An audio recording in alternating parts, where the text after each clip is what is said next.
Shalom Jemaat GBI Jerusalem, Alkitab suara hari ini terdapat dalam Kisah Para Rasul pasal 17. Kisah Para Rasul pasal 17. Paulus dan Silas mengambil jalan melalui Amfipolis dan Apolonia dan tiba di Tesalonika.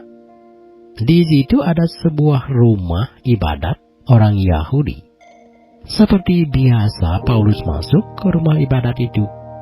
3 hari Sabat berturut-turut, ia membicarakan dengan mereka bagian-bagian dari kitab suci. Ia menerangkannya kepada mereka dan menunjukkan bahwa Mesias harus menderita dan bangkit dari antara orang mati. Lalu ia berkata, "Inilah Mesias, yaitu Yesus yang ku beritakan kepadamu." Beberapa orang dari mereka menjadi yakin dan menggabungkan diri dengan Paulus dan Silas, dan juga sejumlah besar orang Yunani yang takut kepada Allah, dan tidak sedikit perempuan-perempuan terkemuka.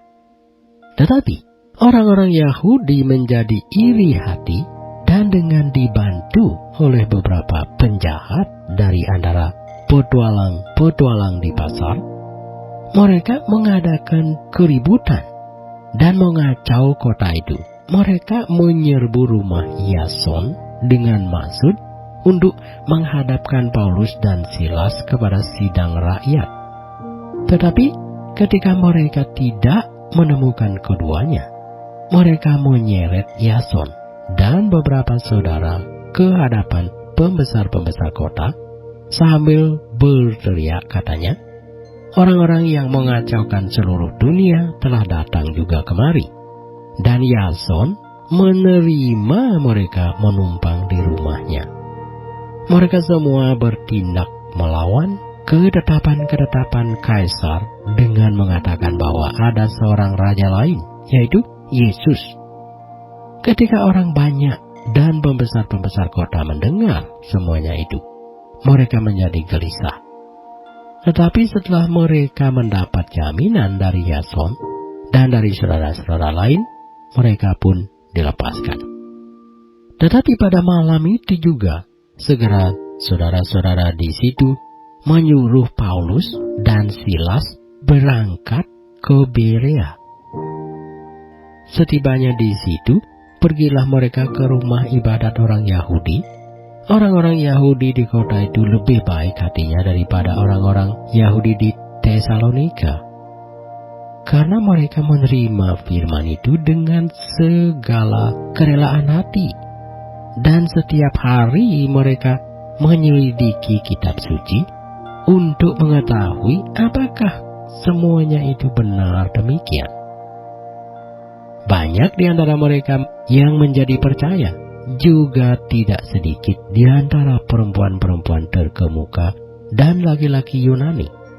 Tetapi ketika orang-orang Yahudi dari Tesalonika tahu bahwa juga di Berea telah diberitakan firman Allah oleh Paulus, datang jugalah mereka ke sana menghasut dan menggelisahkan hati orang banyak. Tetapi saudara-saudara menyuruh Paulus segera berangkat menuju ke pantai laut, tetapi Silas dan Timotius masih tinggal di Berea.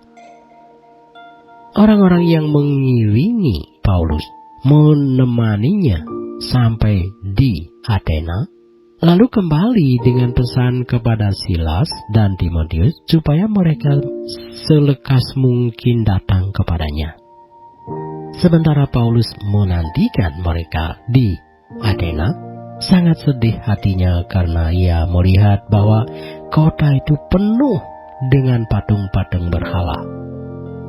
Karena itu, di rumah ibadat ia bertukar pikiran dengan orang-orang Yahudi dan orang-orang yang takut akan Allah, dan di pasar setiap hari dengan orang-orang yang dijumpainya di situ.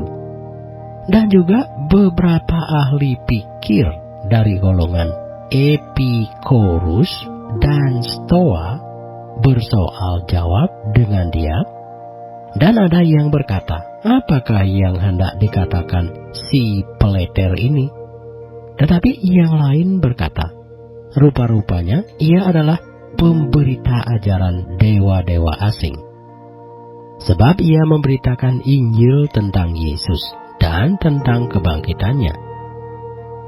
Lalu mereka membawanya menghadap sidang Areopagus dan mengatakan, bolehkah kami tahu ajaran baru mana yang kau ajarkan ini?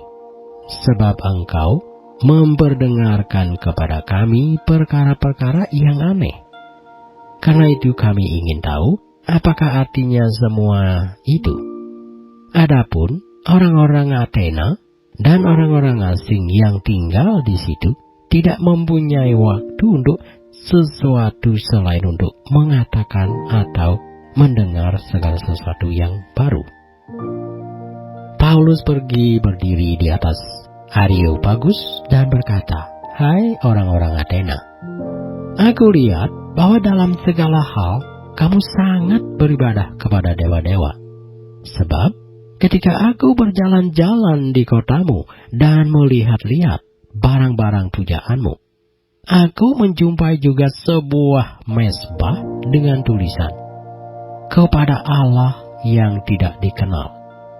Apa yang kamu sembah tanpa mengenalnya? Itulah yang kuberitakan kepada kamu. Allah yang telah menjadikan bumi dan segala isinya, Ia yang adalah Tuhan atas langit dan bumi. Tidak diam dalam kuil-kuil buatan tangan manusia, dan juga tidak dilayani oleh tangan manusia, seolah-olah Ia kekurangan apa-apa, karena Dialah yang memberikan hidup dan nafas dan segala sesuatu kepada semua orang. Dari satu orang saja Ia telah menjadikan semua bangsa dan umat manusia untuk mendiami seluruh muka bumi, dan Ia telah menentukan musim-musim bagi mereka dan batas-batas kediaman mereka, supaya mereka mencari Dia dan mudah-mudahan menjamah dan menemukan Dia, walaupun Ia tidak jauh dari kita masing-masing. Sebab di dalam Dia kita hidup, kita bergerak, kita ada, seperti yang telah juga dikatakan oleh pujangga-pujanggamu. Sebab kita ini dari keturunan Allah juga. Karena kita berasal dari keturunan Allah, kita tidak boleh berpikir bahwa keadaan ilahi sama seperti emas atau perak atau batu, ciptaan kesenian dan keahlian manusia.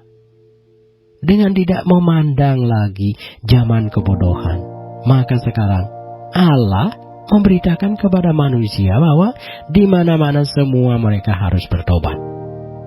Karena Ia telah menetapkan suatu hari, pada waktu mana Ia dengan adil akan menghakimi dunia oleh seorang yang telah ditentukannya, sesudah Ia memberikan kepada semua orang suatu bukti tentang hal itu, dengan membangkitkan Dia dari antara orang mati.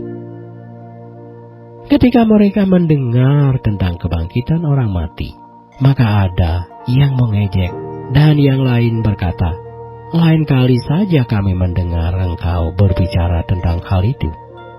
Lalu Paulus pergi meninggalkan mereka.